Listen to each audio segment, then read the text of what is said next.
Gino, make him see though. JP in the clutch, yeah, that ought to make him hush, baby. Hey, you looking at the grid. See us rise, never hesitate. Winners formulate. Here's what I wanted to tell you about Richard Christie, though, dude.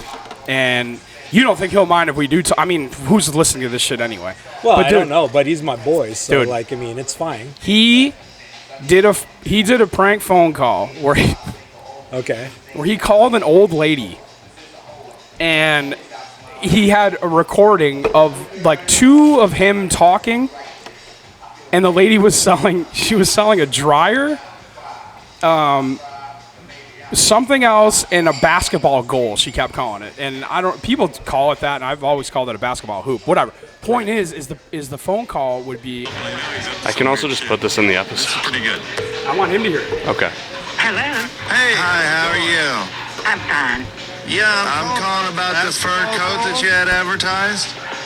Are you on a cell phone? I cannot understand you. Yeah, I'm calling about the Kenmore dryer. Okay, just a moment. No problem. I'm so sorry. Yeah. Mouthful of salad. Oh, I'm sorry about that. Yes, I do have the Kenmore dryer. How much you want for the fur coat? We were asking $20. I don't know if I'm interested in that. I wish that our phone funny was because she's like an old clear lady. because Are there 2 I do people not talking? understand what you're saying, It's fucking sir. annoying. Yeah, 2 of them. Yeah, I'm calling about the coat, actually. And the dryer? Yeah. I cannot understand. Hey, can you hear me all right?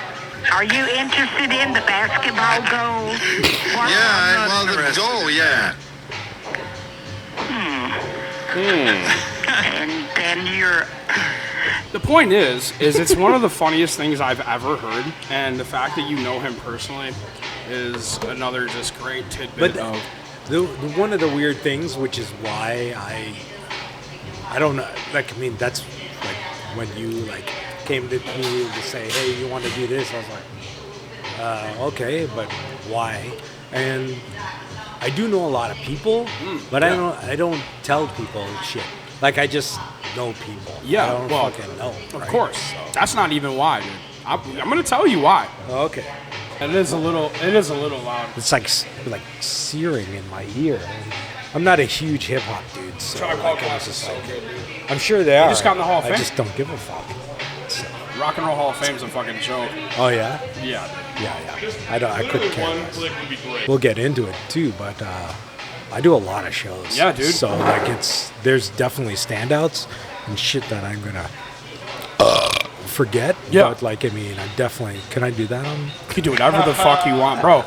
The reason I told you I'm a big Howard Stern fan, do whatever the fuck you want. Do it, dude. Say whatever you You want. gotta be authentic. I'm telling Dude, you. that's totally me. A lot of people are just like, I would fucking rip it. I crop dust all the time. How dare you? Like, I think I've been a part of that, actually. Yeah, I mean, dude. I think I've walked through what the You've walked fuck? through a couple of mine in the pits, and I just like smile and move on. I was like, oh, I can't hear you. I have no idea. I don't know what you're talking about. What a bummer. Smell you later. How dare you? The list was good because, like, I mean, I wrote some shit down just to make sure I remember stuff. I did too. I sat for like an hour, maybe longer, bro. And I'm sure a few of these things are definitely going to be surprising to you, but it's going to be good. I hope with what little you know of me, just the way that I present myself, I think that a few of mine will be surprising. Cool. I think so. Yeah, very cool. And I think that's like it says a lot about, I would assume that one of your top genres is metal. Of course. Yeah. I think that if you're a metal fan. You think so? That's safe. I think if you're a metal fan, you're way more willing to go elsewhere when it comes to listening to other kinds of music, because there's just so much that goes into like it's intricate metal music, you know what I mean? So it makes you kind of appreciate instruments a little bit more and that kind of shit more, I think. That's what I've always thought about it. Plus I'm a lot of, like, I mean, I'm older than I probably look, so it's... Do you want to tell me so I have an idea? I'm 56. Okay, so I'm 34. Just so we have an idea of like what you... I'm 22 years older than you. Mm-hmm. Perfect. So it's the kind of thing where I'm old enough that I saw all the good bands. Yeah, that's what I was just going to say, dude. Yeah. Like, I mean, I literally can say that. But I also grew up in a way where I wasn't exposed to music until I was 15. Oh, really? So I didn't know anything about music, and then all of a sudden it became my life. Holy shit. Yeah, so Right, we can talk about that. Yeah, shit no, too, for real, right? dude. I don't. So. Are you recording? Yo, welcome to Stitchgod Sundays. We've been on a hiatus for a minute because I was trying to figure out what exactly this was going to be, and today's guest is a prime example of how I wanted to change directions. This is my guy Neil, and if you would not mind telling everybody who is a Stitch head that may be watching this, or anybody that knows you, a firm introduction of who I'm sitting here with today. I don't know. I was hoping you'd tell me who Well, you're listen. sitting with. No, trust me. I'm going to talk a lot about who I'm sitting with today. But a firm introduction. All right, everyone out there. My name is Neil Limsang, and for those of you that know me from what I normally am seen doing, I'm a rock photographer. Yeah. And I've been in the Seattle area now for almost 10 years, but I've been touring the world with different rock bands. I've been in the music scene for a long period of time. And the irony is that most people only know me as a photographer. Yeah. But that's not what pays most of my bills.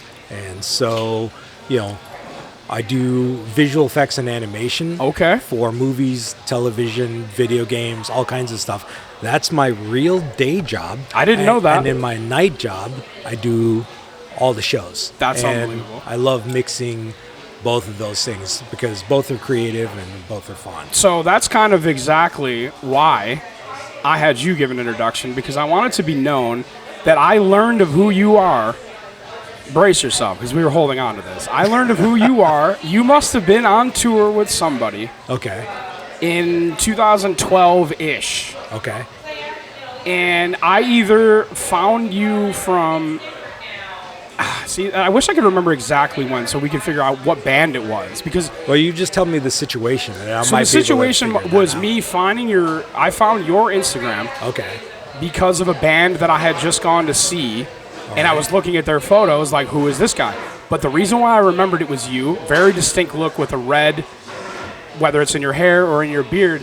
So that was probably in 2012. I went back on your Instagram, the other one, Okay. and I looked to see how long you had been active. 2011. Okay. So I've been at least following you since probably like 2013. Wow. So Okay. dude. Because I remember, I was like, yo, this guy takes some sick shit. But again, when it's metal stuff, dude, you kind of like, Right. you know how we are, dude, us metal guys. We're into it. But I needed to be known that you just told me that you are not from Washington. Right. Where are you from? Well, that's a long thing. I've been originally, I was born in Kingston, Jamaica. Oh, shit. And then when I was younger, my parents migrated to, we first were hoping to come to the States, Yeah. but we ended up in Canada. And so I lived in Canada from I was maybe... Where in Canada? East Coast, and just outside of Toronto. So I'm from Buffalo, New York. Okay, so I always tell everyone Yeah, Toronto. okay. Like Toronto, but like Somewhere in Ontario. Realistically, I'm from a town called Markham. So it's like, I mean, it's a little bit further out, but yeah, I just say Toronto because it's just easier.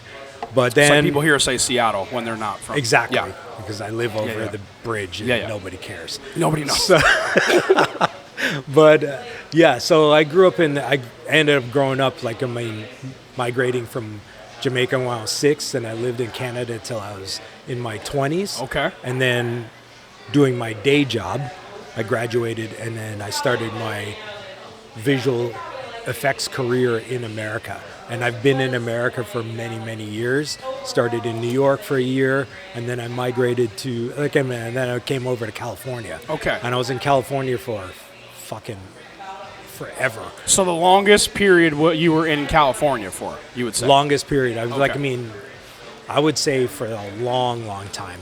And then I've had to, because of the industry before pre-COVID, we had to move to all these different Yeah. areas. So I moved to like several places in the Bay Area. Okay. And then I moved down to Los Angeles. Then I moved to the Central Coast of California. Is that more so you're more centralized if there's a band that's doing specific things, or for your day job you're talking about? Day Okay. job made me work. Okay. And Yeah. made me move. I didn't start, for me, I started touring in 2002 Okay.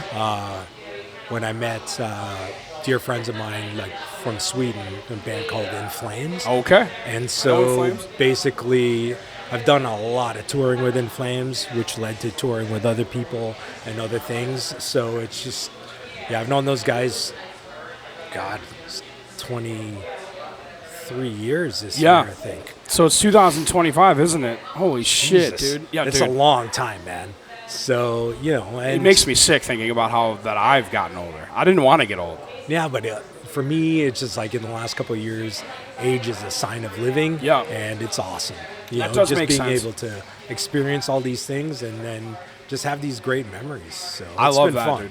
Because when you look at getting old as like wisdom and that kind of thing, like that makes sense. But I look at it like, damn, bro, they told me this was gonna happen and I didn't believe them. That my back hurts and I'm fucking. So anyway, let me get back to it. So you have been in Washington for how long? I've been in Washington since May of 2010. No, 2015. Okay. So I've been here barely 10 years, but I love Washington. Yeah. I love it here. I've toured through the area with a lot of bands. Like I've been through here so many times. Like I've been through here with Gojira. I've been through here with In Flames a million times, and it's just been a wild thing. But I never thought I'd live here. So what made you, again, before I get to my point, what made you want to stay in Washington? Was it a work thing, or you were like, you know what? I Okay, originally that's what I was up in Vancouver, BC for 3.5 years, and I was doing work there, and I got a gig here in Redmond. Okay. And so it was too good an opportunity to pass up, and so basically I moved down here, and then as soon as I moved down here, I was going to Studio 7, like literally, I forget what it was, like rest in peace, Tracy. I was there so much in the first 2 weeks that I actually lived here that Tracy introduced me to Nicole, introduced me to the entire staff there, and they're just like, hey, this is Neil, just let him in. Really? And So I need to know. I was on the guest list for a million shows. What is and they Studio just- 7? Studio 7 is one of the classic Seattle wild. rock clubs. I never here. heard of it. wild, yeah. I never heard Wow. of it. Yeah. Yeah, Studio 7 used to be just down there on First Okay. Avenue there. One of the really great rock clubs in Seattle. Been around for so many years. Is it And- still? No, unfortunately it closed in 2018. Fuck. But then... I missed everything cool here, man. Dude, I really did. it was such a great Fuck. time because we come through all the time. Yeah. And then living here, I actually ignored half of the shows that were playing at Studio 7 and other venues like El Corazon or anything like that because I didn't want to drive from fucking Vancouver down here. Yeah. I got so, like, that drive is punishing if you've got to come down and then I got to get back for the day job. But living here was amazing. So within the first 2 weeks, I think one of the first shows I saw there was Friends in Amaranth. And that's where, like, I've actually found out how shit this fucking traffic is here. Oh, yeah, dude. Like, I was in Redmond, and I was like, they're like, oh, sound check's at 4. I was Yeah. like, cool, I'll be there. It says 20 minutes. Fucking 2 hours Bro. sitting on that 520. Fucking shoot me, Yeah, man. dude, and it's weird because that's not something people tell you about this No, area at all. you wouldn't. You wouldn't know. The band's like calling me, like, "Where are you?" I'm like, "I'm sitting in dead stop Yeah. traffic on this fucking bridge," And because I wow. didn't know why. How is it possible, Right. too? Where there's like all of a sudden there's that many people here that fucking 6 lanes is not enough? Like, No, it's crazy, it's bro. like dead Yeah. stop traffic. And then I realized after that first couple weeks how many gigs were there, and I was always there. It was so amazing to start here. So it was such a weird thing too that I actually started counting the shows that I was doing. Yeah, dude. Because they were so frequent and so often that I it's gonna- definitely want to talk about that too because Yeah. I've seen your picture you do of how many because you keep your I keep your I try access to thing. keep a tally of all that stuff.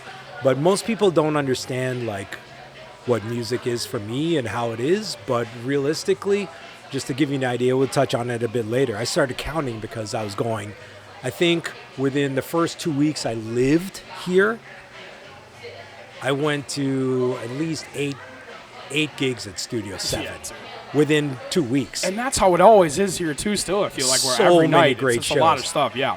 I've done 3 shows in a night here. Yeah. Really? Yeah. So, like, I mean, I can luck out. Like, I mean, things are close enough. It's Yeah, not I like forgot- yeah. it's not like Los Angeles where I used to live too, where it's just like it's a hall. Yeah, because you you just could got to do do you could whatever. Showbox, El Corazon, and fucking Showbox, and yeah, depending on when the guys are playing. I've done it. So it's like That's it's awesome. been pretty crazy, but I've done a lot of stuff. So yeah, moving here, being accepted into this like rock family because people, I've been through Studio 7. I was there with Gojira rehearsing when they first started doing the Kvelertak Mastodon tour. I forget the year of that one. That was 2014 before I moved here, I think. And then, so I'd known Tracy and I'd always been there, met Nicole, and then just always been there for gigs. Then now living here, I could just go all the time. So I just started counting all that shit. So I can't wait to hear you missed an era, dude. Okay, so that again, before I get to my point, and that's what happens on Stitchgod Sundays, just where I am ADHD like crazy. And I feel like No, you it's might- fine, man. I mean, listen, it's one of those things where I'll bounce around forever, bro. But It's all good. what's crazy about that to me is that the amount of great shows that are here and the amount of great music that's come from here. I personally, I'm from Buffalo, New York, Okay. and you know where that is, I'm sure. Of course. You're from Yeah, where? down there for I really think that yeah, you want to know what else we haven't talked fucking about? snow, New York. Nah, That's dude. where it is. So I'm going to get off topic again and I'm going to talk about the Bills. No, don't. Hold on. I'll wait for that. So here's what happened. Since I was a little kid, wanted to move to Seattle because I felt like there was something here ever since I was a little kid that I needed to be a part of. I didn't know what it was. I randomly moved here in 2017. I moved back to Buffalo. I came back in 2018. Everybody that I've talked to, old heads, my guy Pat that used to work here, he used to work at something. Oh fuck. He moved to Kentucky oh wow. to open Okay. a live music venue in Kentucky. He moved from here to Vegas and then he moved to Kentucky. My guy Pat, legendary beard though. If you ever came in, Oh, here. yeah, I knew Do you know what I'm that talking guy about? knew Pat? him. Yeah, Yeah. yeah. Okay, so yeah, he moved down to Kentucky to open a venue, and he was one of the people specifically that was like, "You missed the Seattle you were looking for by like 10 years." And it fucking kills me to think about it, dude. Because I got here in 2018, and they're like, dude, nothing is the same. Everything that you thought was here were the fuck the man kind of thing and the like progressive ways of like whatever. And he's like, dude, you completely missed it. We're like Well, like, I mean, I guess I might have missed it too because I only got here in 2015. well, you were here, but I've been coming here yeah. for many, many years. Like, and you've seen a shift though, is what I'm saying. From I have seen a massive shift, and it's like right now for me, El Corazon's Dude. my home away from home. I And wish that you. it We're was gonna get so to it. different. Yeah. We're gonna get to it because Yeah. I asked you to write down your favorite venues. Yeah, yeah. So let me get to my point now. Okay. I'm at a show. It was either at Town Ballroom or it was either at El Corazon. Okay. And I saw you. And I was like, that cannot be that same random dude that I used to follow, who now it seems like his only memes on this page. It can't be the same guy. So then I see you again at Showbox, and I'm like, are you fucking kidding me, dude? There's no way. So I didn't say anything. And then I saw you at El Corazon, and I said, holy fuck, dude. I said, there's no way. And I walked up to you. I introduced myself. We took a picture. Yeah. And I was like, You still have the picture? yeah, somewhere. I'd have gotta to go put it look. in here. I'd have to go look. Yeah. But I actually couldn't believe that it was you because I was like, how is it possible that this guy, who's an incredible rock photographer, who I've followed for this long, is in Washington when I'm here and I'm seeing him. Maybe he's from there, maybe he's not. And I went back and looked, dude, and there's no way that I would have found you from anything here. No. So it was something on the East Coast that I went to, whether it was Agora Ballroom or Town Ballroom. I don't know. So that's what I wanted to talk to you about. What venues do you remember being at near my area? Because we could probably narrow it down. You know, Rapids Theater. You know, it's just like I've toured a lot. Yeah. And so Probably, it's from touring, and it probably would have definitively been within Flames and some tour. I never saw them. Wow. I mean, I think I have, but I never directly went to see them. So I was thinking that it But was I've also Slayer. toured. Could be Slayer, could be Chimera, could be. So who would you, I guess what I'm asking, who would you have been with that would have been a big enough tour that it would have gotten all the way to my neck of the woods? So I was thinking it was Slayer. I was almost positive. More, maybe. Yeah, It's just unbelievable, dude. yeah, it's unbelievable. definitely pretty crazy, but yeah, I've done. Because what are the chances but I guess what I'm saying is what the fuck are the chances that we're sitting here right now when it was the most random thing ever that I even knew you existed? Yeah, But for years, bro, before I met you, it's unbelievable. Well, So that's a wild thing. I always love meeting people here Yeah. because a lot of times, if I'm at a gig, You're the most I'm noticeable guy that there is. I'm working. yeah, Yeah, well, no, yeah. that's what I was going to say too. He I sticks just out. like I never. Well, I forget what I look like. Yeah, yeah. I know Oh, what I look like, me but I too. forget. Yeah, I'm the same way. And I'm here, like when I'm at a gig, I'm working. You're working, yeah. right? I'm either talking to security, talking to whichever, doing something either for something here in Seattle or for the band, or I know the band or something like that. So I just don't think about that. And a lot of people too, if you don't stop me, I'm not looking for you. Yeah. I'm not like, hey, will you be my friend? Yeah, Like, yeah. I don't. I'm there to work. You're locked in for sure, bro. Yeah, I'm getting ready to work. Mm-hmm. I'm getting ready to do what I need to do. Sometimes I get 3 songs. Sometimes I have the whole set. Like, so I don't really know what it is. So I'm not really concentrating on this crowd. I'll get some crowd shots or Yeah, of whatever. course. But I think it's funny now because I've been such a staple in the Seattle area. 100%. My other friend, who's a dear friend of mine, Mike Savoy, he's also Iron Mike. another staple in the know if I've area. met him. But Mike has lived Big here time. for You've his whole seen him. life, right? Okay. So he's the only other colored bearded photographer here, right? Blue. So he's the blue beard, and I'm the red beard. They're like But the I mean, dynamic duo, bro. Yeah, I've never seen a blue beard. Guaranteed you have. Yeah, Bald guy, white guy. you'll see the difference, But, But it's- like I said before, though, I only wild. recognized you because I already knew. Because you must have taken a picture or two I- with somebody that I knew a way long time ago, and I remembered it because I was like, "Yo, this dude's always posting sick shit." But then me and you were just talking, and it turned into a meme page, Yeah. and which was fucking hilarious too. yeah, I remember looking at some of those, going, "This guy's fucking nuts, dude." Yeah, no, it's been pretty hilarious, I and I love don't it. know what actually changed, but I just posted a lot of photos, and then every once in a while, like I've got a pretty bent moral compass, Yeah. and my sense of humor is definitely not for everyone, Yeah. but I don't actually care, right? And you so- shouldn't care. No, and I Never. don't. I never do. Yeah. Right? Anyone's opinion of me is none of my business. 100%. So I don't care. So I don't know when it actually started. Like I was doing both the photo, doing the memes, doing whichever, and I built up quite a following on that page, which was surprising. Yeah. And then at one point I was like, the pandemic happened, and I just stopped. Like the amount of fucks I gave in the beginning was none.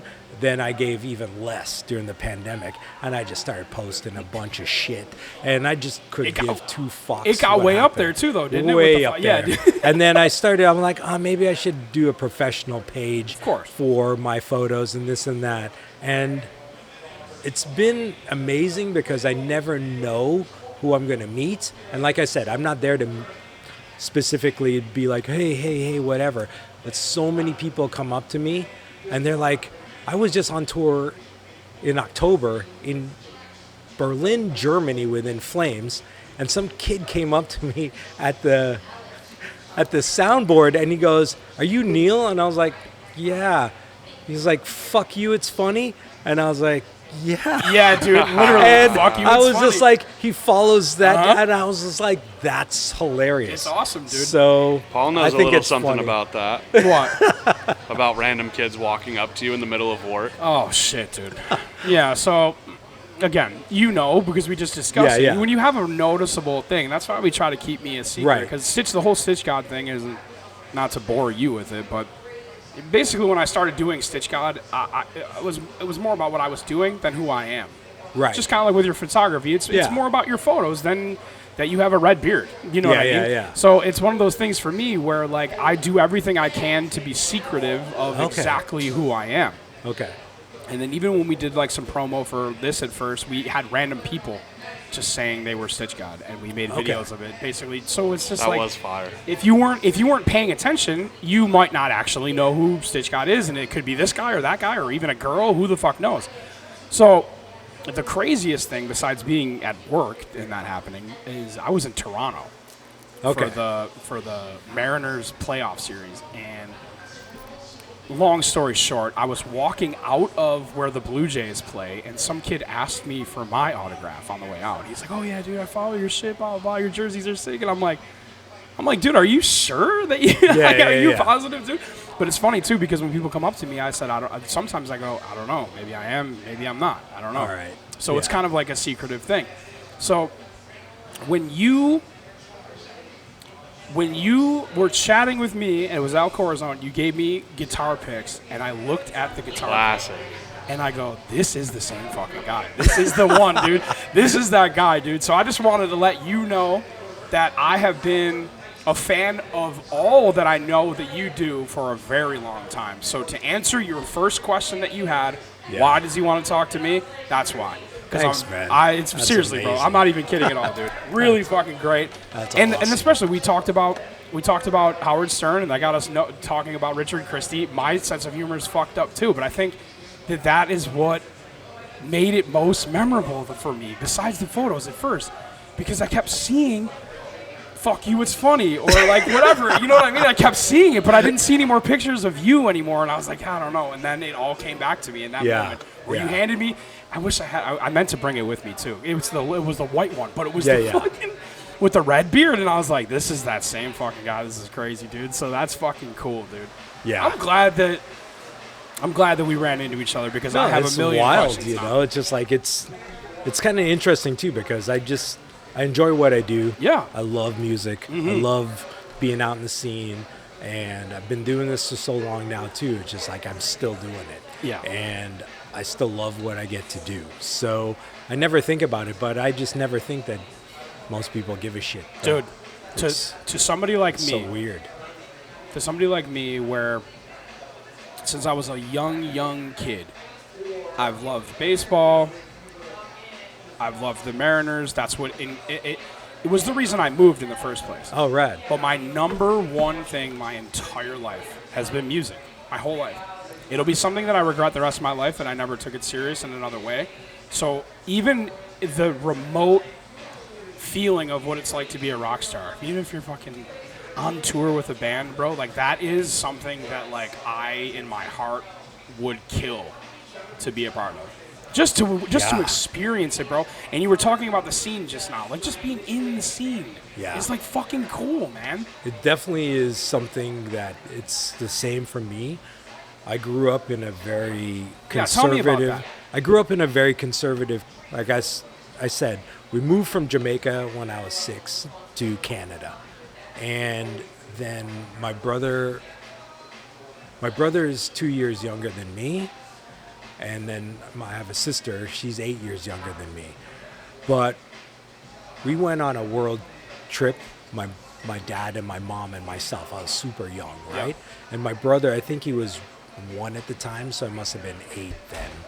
And we went on a world tour kind of thing, just going to a bunch of different cities and seeing friends of my family and this and that. And then we got back to Toronto, and my dad started getting sick. And again, with baseball and everything like that, my dad got Lou Gehrig's disease. Oh, shit. And so it was a really challenging time for me growing up when I was pretty much 7 to 8 years old. And then having a younger brother and then a newborn sister, right? And so my dad passed when I was 15. Oh. But my mom was cool enough to get my brother and myself into the Big Brothers program. And so my big brother's son, his name was Duncan, but he had a son, Brian.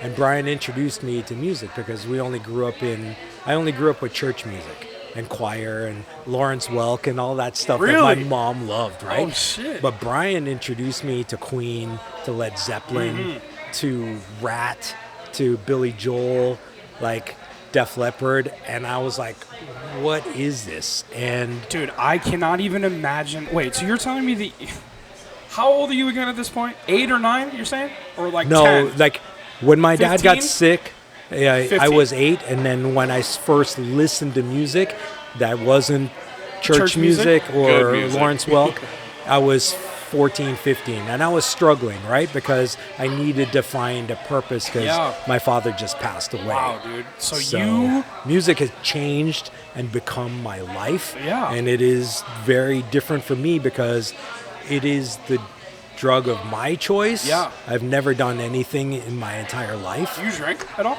I used to drink when I was younger, like in my 20s, but I don't know what it is. It's maybe the Asian flush thing or whatever. But Asian flush thing is kind of funny. Dude, you said that. I know what that is. It's real. Yeah. I get fucked up pretty quick. Yeah. I've Prove it. No, I'm just kidding. I've puked on 2 light beers. Really? So I Wow. mean, I can't drink. So is Paul. So, but like listening to music actually changed and actually kind of helped me through the worst time of my life. And my first concert Brian took me to was in Toronto. It's a band called two Canadian bands, Triumph and Honeymoon Suite.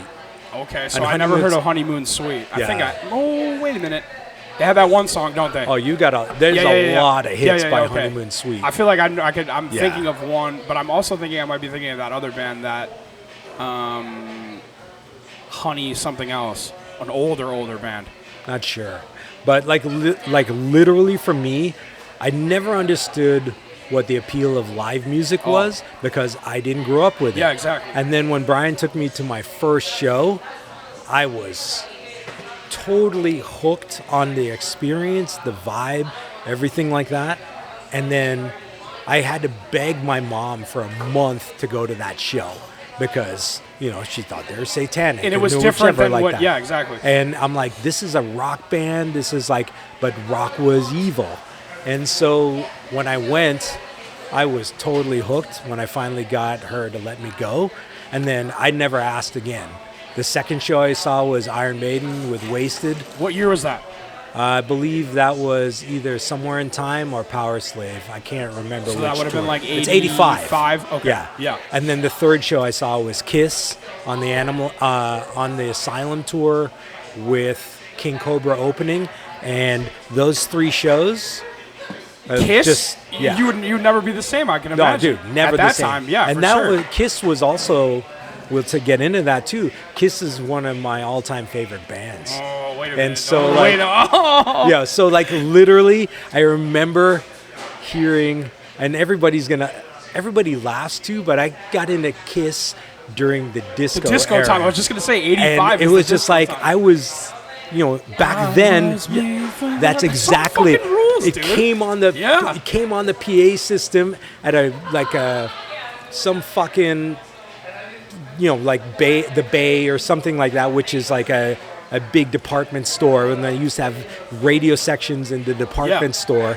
And literally, I was like, what is this? You heard it in the radio section. I heard it on I heard it over system. the PA. Yeah. And I was like, who is this? And someone told me, went to the radio, the album section, and I saw it, and I picked up Dynasty. Yeah. And I was just like, oh my God. And I showed my mom, can I get this album? And she took one look at those guys, and they're satanic. They definitely are. You're not getting that. And I was like, but I didn't realize that how much Kiss started me at maybe 9. Dude, that is... See, yeah. it's so when we first sat down and I asked you to tell me your age range, that's why I was asking. Because what were you hearing at the first moments where you were hearing something and you were like, dude, this is... holy fuck, and you just answered it. So your first show was Triumph? Yeah. Okay. My first show, you ready for my experience like that? Yeah, what is that? I'm going to tell you mine, bro, because I'm younger than you. Yeah.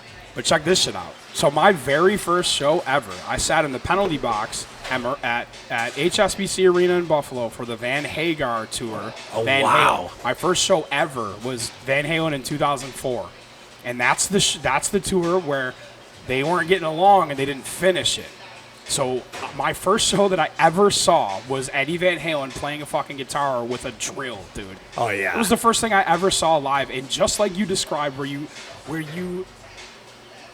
it really does change something in you, dude. Where you're just like, holy fuck, these guys are gods, man. And especially Van Halen or Kiss or like, oh man, dude, like Iron larger Maiden, than life. Iron Maiden in 1984 would be unbelievable. Like I can't even fathom what that would be like. It's still Iron Maiden today is still Yeah. amazing. I would just saw him twice on the last tour. Yeah, I saw him twice his last run too, Yeah, and yeah. it's just like it's so incredible to be able to appreciate and see how they do stuff. Like, I mean, I've been able to photograph Iron Maiden, So and just that's quickly, even go ahead. been Tell me crazy, about that. too. Yeah.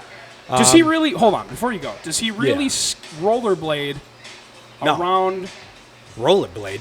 No. Does he rollerblade around the airport and sing the set? I've heard that to keep that his I- lungs strong as fuck. That's what I've heard. That I can't tell you. Okay. But I can tell you, as a photographer, Yeah. trying to get a photo of Bruce Dickinson is in itself a marathon. You mean because he's running around? Oh, my God. Oh yeah, dude. I'm Yeah, exhausted trying to 100%. keep up with him to try to get a picture of him. And that I dude is love what? watching. He's like 70, 60 Yeah, something. Has to be, it's right? like, I mean, he's just amazing. Yeah, dude. And I still, to this day, absolutely, Maiden is one of my top bands. Did you just do another one on me? I don't know. All right, hold on. We'll Oh, get wait, back to oh, it. wait. But like, I mean, Maiden is Dude. Maiden is so amazing, and this is my second show, and I just saw them in September at Tacoma Dome. So I was at the Tacoma Dome show too. So let's quickly talk about that. Yeah. For them to literally say, fuck you guys, we're not playing Run to the Hills, we're not playing this bullshit that are our hits, and to go out and play their newer stuff and absolutely still blow your fucking mind is a testament to that band, bro. I mean, I did not know. So we saw them, we saw them at Aftershock. Oh, okay. So we saw them there, and I knew because I'm a set list watcher. I'm one of those guys, and I don't know if you are too, but Sometimes I'll like not surprise myself just to get ready. yeah. But and we got to talk about that too because I don't know how often you go to a show because you're a fan as opposed to working. So we got to figure that out. But Yeah. I knew what the set was. I knew because that big one that they did that Black Sabbath was supposed to play, that Ozzy was supposed to do, the one in the desert. Yeah, the Power Trip. Power Trip. So Yeah. I remember Eddie Trunk talking about it, and him, and I don't know if you're a fan. I would assume. Oh yeah. Eddie Like Trunk's the best. yeah, Eddie's awesome. He's the man, dude. Well, again, a guy. I keep going off track, but a guy like Eddie Trunk, Weird. especially the way that he talks about how he knows that he's Sports Center for music is awesome to me, dude. Where he's like the only guy that talks about like updates and like who's doing what and rock news, and like I fucking love his show. Love it. Yeah, Eddie's always on top of things, and it's been really nice to get to know him a bit more over the years.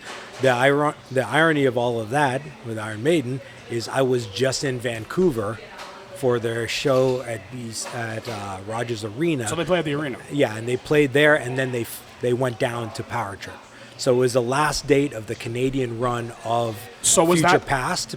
Okay. It was a year ago in 2023 before they did it last year. So I'd already seen the last show there, and then they did Power Trip, and then they've been doing the other tour until they came here. So was the set that you saw in BC different than the Power Trip one? Because I remember that show specifically was the one where everybody was like, wait, why did you play that big show and not any of your I don't know. big I'd have songs? to look at the set list. I can't remember. So- but like, I mean, they'd been practicing that list, so I don't. It's like, a good one. I don't know if they often change it, but I don't have a clue.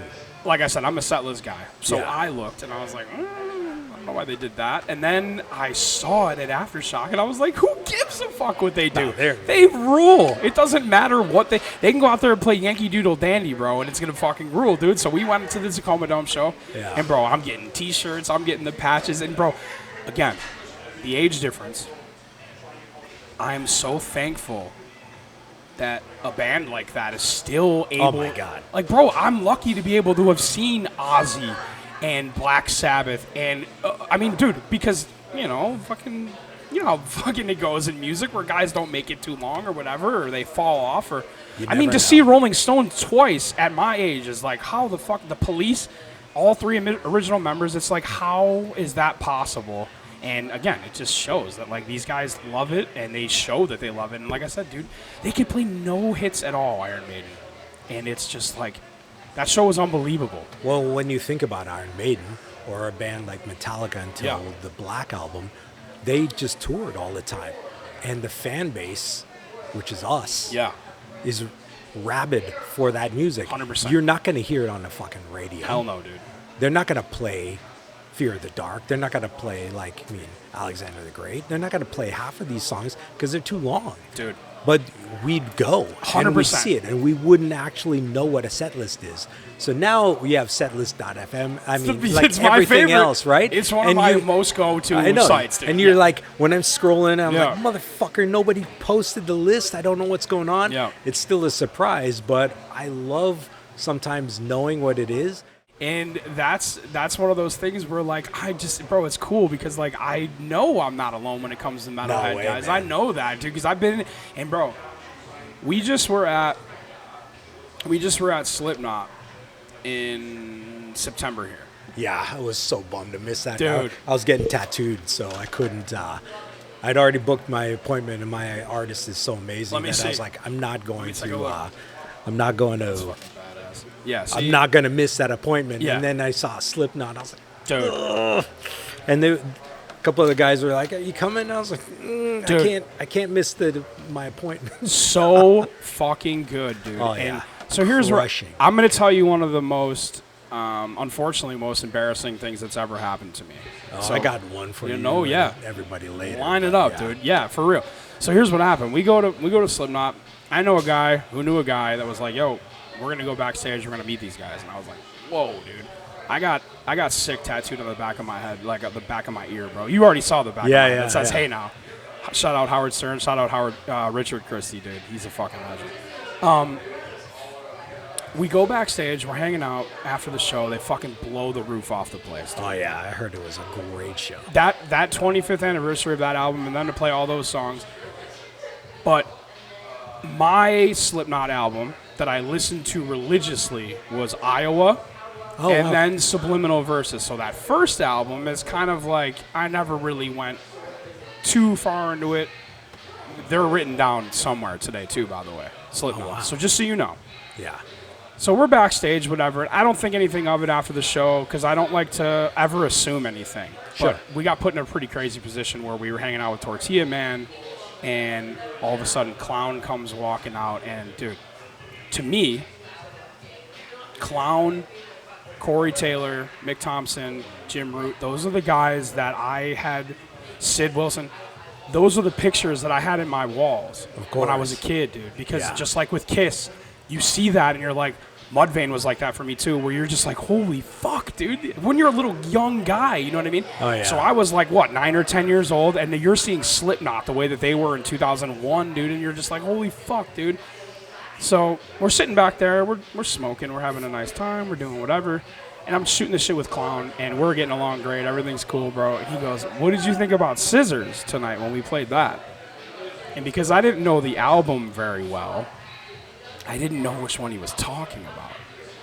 So he's like, it seemed like he was kind of feeling out to see if I was like, how big of a fan was I a Before I Forget fan, or was I like, or was I like a Scissors fan, I guess, you know what I mean? So that's like one of their last songs on the first album, but it's like a really dark, fucked up song that they haven't played in a long time. And I was like, is that the last one you guys played? I'm all high and shit, and I'm just like, dude, I look like such a douchebag, but we ended up fucking being cool or whatever. I actually did a jersey for him. I don't know if you looked at my page at all, but he's a Saints guy, Clown, and again, the reason why we're sitting here today, and this is not sports talk, because this is not all I'm about is sports. Yeah, it's not. It isn't. And Tanner told me that you asked. And fucking sports at this point, because like I told you, music is number one for me. Right. So I was like, yo, because he pulled out some of his art he was working on, dude, and I just felt so fucking honored to be like, I'm like, dude, I almost cried tonight because your music fucking touches me that much. And I don't want to sweat you or whatever, but I just feel like maybe every once in a while you need to hear that what you're doing still matters so fucking much to people, dude. And I literally got like emotional with these guys, and I'm just like, no, but that's amazing, and that's the thing that I love about what happens. Yeah. It's like you're getting an experience that is unique for yourself. Yeah. That takes you into I changed something that show, bro. Yeah. No, if you have to, I always say, if you have to explain it to other people, you're not going to understand it. Yeah. And it's so personal for what it is for you. Yeah. I've been in so many situations that the 15-year-old kid in my brain is just going, how am I here? Dude. What did I do to get here? And that's the same humility that I hopefully keep every time I meet people or any time I do something, because I wasn't raised in a way of being like a braggart or anything like that, and I don't get it. And so, but when I'm in that situation with someone like you were with Clown, and you were just reminiscing of like how you grew up listening to this, what this band means to you, and all of a sudden you're in that situation, that is unbelievable. Dude. And most people don't get that. I just got goosebumps when you said it again, bro, because I also have been in so many situations where I'm just like, dude, how? I mean, just the other day. Okay, I was relax, just about dude. to. Just Sorry. relax. I was gonna say Just though, like, shut the fuck up. I'm not. Yeah, I was in a position where I'm like, dude, what am I doing? Yeah, no. Well, the point is you got to live your life while you can. So, of course, I walked away, bro. But I really, I was like, he was showing me his art, and I pulled out my phone. I said, this is what I do. I am a metalhead, a sports guy, a hip hop guy, and I want all that into one thing. My style is fitted hat, black Timbs, band shirt, my whole life. And you know. Yeah. A metal guy kind of has a look. A hip-hop guy kind of has a look. And even when I was in school and shit, bro, I always had... People have always complimented me on my style, and I've never been a guy that was like, style? What the fuck? Yeah. Did you just say style, dude? Is this an outfit? Like, that's not how I talk. You know what I mean? But when I started with Stitchgod, I wanted to take... Like, people will ask me sometimes, too, and you'll love this, because, again, as a metal guy... They'll say, well, why don't you repair the like holes that you have in jerseys, or like even where I take the pictures, there's thread everywhere, or like the numbers are ripped, and I'm like, because Slayer is what I saw. Yeah. Korn with the R backwards is what I saw, and that's what I feel in me, or I see the Slipknot logo and it's rigid and it's fucked up, and it's like, so I'm telling Clown this, he's like, oh yeah, I'm a Saints guy, whatever. So we get with with one of the security guys, and they're like, yo, if you're coming to Aftershock, let us know. You're a friend of the band now, let us know. And I was just like, what the fuck did you just say, dude? That's rad. Unbelievable. So we went to Aftershock, and they brought us, because they had their own compound, because they headlined. So you know about the compound. I never was back there. I never saw it. Yeah. Bro, we walk up, and Aftershock was unbelievable, dude. I had a really great time, dude. Awesome festival. So we should go over some festivals that you've worked, too, because I've been to... Rock on the Range is the one that I went to all the time. That was in Columbus. Yeah, I think... That was the biggest one. I don't know. I can't remember the one. Like, they all tend to blur together after a little while. Well, there's so many of them now. So many. But back in the day, there wasn't. And Rock on the Range was the big one because they were like the only one, I feel like, at that time. Yeah. I mean, a huge one where there was 4 or 5 days of just fucking around, bro. Yeah. So that was my first time at Aftershock. So then this dude, Chris Holloway is his name. He's a security guy. Okay. I don't know if you've ever met him. I don't know if I know Chris. He's around. I know a couple of the guys. He's around with bands like that, though. He came through with King Diamond. Okay. So he's with them. So we meet him. We go to the first night, and then the second day we're like, okay, we got some cool parking today. Like, everything's gonna be cool, bro. Dude, he pulls up in a little golf cart thing, gives us the artist wristband, and he's like, you guys can go to catering, whatever you need, have a good time. And we're just like, what the fuck, dude? And again, just like you said, how can I explain this to the 12-year-old that literally had these guys' fucking pictures hanging on their wall, dude? Totally. So we went backstage, dude, and fucking, I don't know, Tortilla Man. Yeah, I don't know him. The man. Because he's new. He's new. So I don't know him. He's a fucking psycho. He's a cool dude. We go back there, we're chatting with him, and he's like, he grabs his wife there, and she's like, I want to go see Evanescence. So we walk from and again, now I feel like I'm bragging telling this story. And I that's feel like a I'm weird bragging, thing. It's dude. like, I mean, Like, it's so wild because I don't ever want to sound like I'm bragging or But it's name exciting. dropping. It's funny Yeah. but because it's like so cool. You two together, it's fine, but it's like the random dude watching this is gonna be like, okay. Oh yeah, there they are. No, fuck that guy, dude. That's what I'm saying. Exactly. It's my blood, point. sweat, and tears that got me to be able to do Yeah. that. So fuck Yeah. that. But 100%. so here's what happened. Tortilla Man, his wife's cool as shit. I'm waiting because Clown's getting interviewed, and I'm waiting to give him. I did 2 jerseys for him. Oh wow. Okay. I was like, fuck. And obviously, We'll post those right here. before we walked away the first time, I said, well, what do you want it to be? Your last name? What number? He goes, I think you know what to do. Clown number 6. Duh. Because he wears number 6. So I had him for him, and then he was getting interviewed. So Tortilla Man's wife was like, yo, let's go see Evanescence. They're playing right now. Yeah. And I'm like, all right, cool. And he's like, yeah, we should smoke too, whatever. I'm like, all right, cool. So we go on. Again, I feel like I'm bragging. We go on the stage behind it while Evanescence is playing. Yeah. And they don't play a lot, No. as far as I'm concerned. I mean, I think that they might be now, but I knew they weren't for a while. So we're literally backstage. Sid is like warming up, like scratching. And I walk up to him. He's like, oh, yeah, dude, good to see you again. Because he remembered me for the first time. I'm just like, whoa, dude. He's either pretending he remembers me or he actually does, which is fucking sick. So Either way, it's cool. fucking unbelievable, dude. Yeah. And to see him scratching and like practicing whatever. So the best story that I've ever been able to tell is that I smoked a joint with Sid Wilson, Tortilla Man, on stage while Evanescence was playing. And again, it all goes back to what you were saying about how is it possible that you could be in those situations. And it's fucking determination, though, bro. You said you made it your passion. So for you to be in those situations, as far as I know, you earned that. 100%. I just never. Because you're really good at what you do. Thank you so You much. are, dude. Seriously. Like, I mean, I'm actually trying to get better at accepting compliments because me too. I never got that when I was a kid. So it's always a fun thing to be in situations. There's obviously a lot of stuff that I will never say here. Of course not. But it's been wild. Yeah. And I'm just thankful and just, it's kind of weird to say the word, but blessed to be in that position. And I've been doing it for so long, and I've been around for so long that I still get invited to do things where I can call someone up and say, hey, give you a great example. Because of my day job doing visual effects and animation stuff, I've had to move a lot. In 2010, I had to go to Australia to work on a couple movies down there.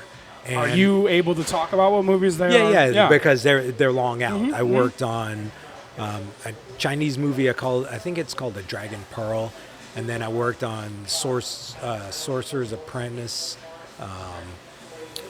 like a Harry Potter movie, and then something else. But then a couple of my friends were playing down there, and I'd be like, hey, I'm in Australia. And everyone knows that I've had to move. So that's been the coolest thing, is being able to, like, that's how I've gotten into a scene, or I've gotten into areas, because I have to move so much because of my job, that when I'm in some place like Australia, my friends in Seosin play down there. And I was just like, hey, I'm here. And they're like, okay, cool.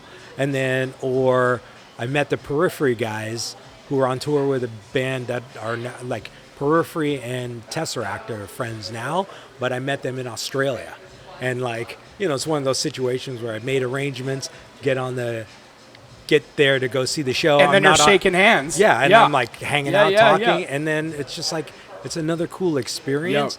But yeah, it's been wild to be able to do that. And I was just like, yeah, it sounds pretty weird to say, yeah, I just made a call and stuff happened, but like the friendships. Yeah, 100%, dude. Because especially if you look at it in a way of like, because if you look at it where you're using people, that's when the like making a call thing. But if like, dude, if you are genuinely making friendships all over the place with these kind of people, dude, it's like that's what it's all about, dude. Yeah, for me, it's networking and connecting in connecting the dots or whatever. You know what I mean? Yeah, my day job is all about networking and about people and getting a gig through. It's like if I have to apply for a normal way through a normal job thing, instead of someone saying, hey, Neil's available, or I'm available right now. It's the same kind of thing too, because I love helping the bands out, because a lot of times too, they never get pro photos, or they never get certain things, or they don't know the photographers. And even more fun when you know them, and then you are actually, a lot of my friends that are other photographers too, they always laugh if a band knows me, like, how could they not at this point? but In Flames guitar player Bjorn, Yeah. he and I just flip each other off all the time. And literally, I call it my high Neil moment. And at some point, he's flipping me off while other people are taking pictures. Yeah. And they're like, "What's going on?" I And feel I'm like like, "It's so fun." I feel like that's So how I it's wanna such a greet you now, great- Yeah, from now on. it's hilarious. Fuck So, you, it's funny. Yeah, but I just love the.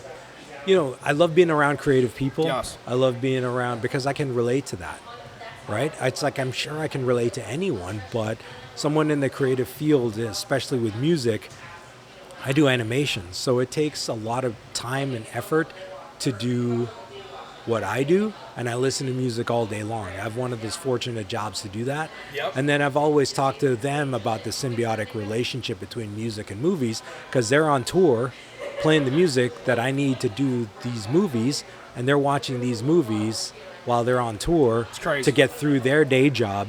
So it's like it's always a very connected. common thing. And it's connected for you specifically, which is like, again, that's why we're sitting here today. Yeah, I'm a guy so that does wild, I'm man. doing jerseys, and I'm fucking. It's like, what does that have to do with anything, The bro? music that's played on the field, bro. And It's I'm like- literally, I'm literally like still in awe sitting here talking with you. So I How think often has Crazy Train been played at a football field, or like Crazy Train. Down with the Sickness? Yeah, Oh, Crazy yeah. Train. Oh, you're not well, familiar. Duh, dude.